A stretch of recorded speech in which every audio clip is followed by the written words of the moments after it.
C'était qui? Un ami. Comment s'appelle-t-il? Minata. Tout le monde sauf ta mère.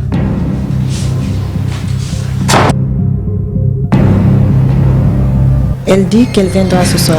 xanaa du yow laay waxal. ñaata yoon laa lay wax ne sama alal duma ko financer ou pire sacrifier sur ce vaurien là. Papa. La ferme je dis. Pas devant moi. Responsable. Maman. Non mais attends, c'est la première fois que tu me parles sur ce ton. Là moo xew. C'est parce que ay xarit lañu te duma la bàyyi ngay naaj ci Évite les épines de la rose. gis nga mère conséquence bu dimbali leen ma ngeen di demande Bon sang.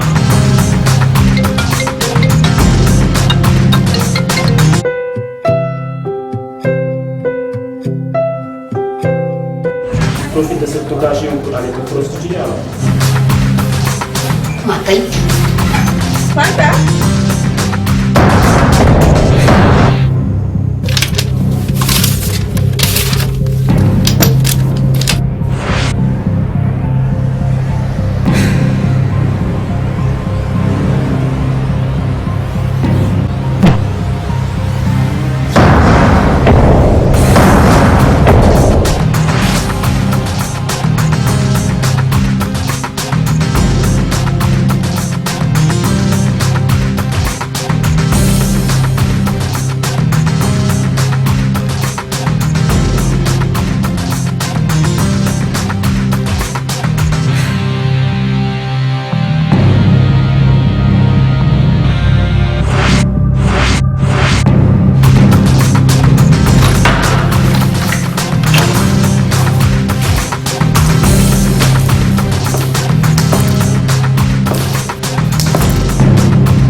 Je te rappelle que les filles, c'est ma cœur là.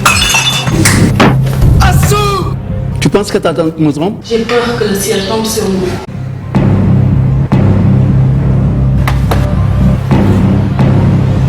yaay kan nga sekk ak Faa. sa yoon nekk ci. danga may mën a wax li ne mën na ko nga abal ma. centimètre duma ko bouger te problème bi may lijjanti sotti.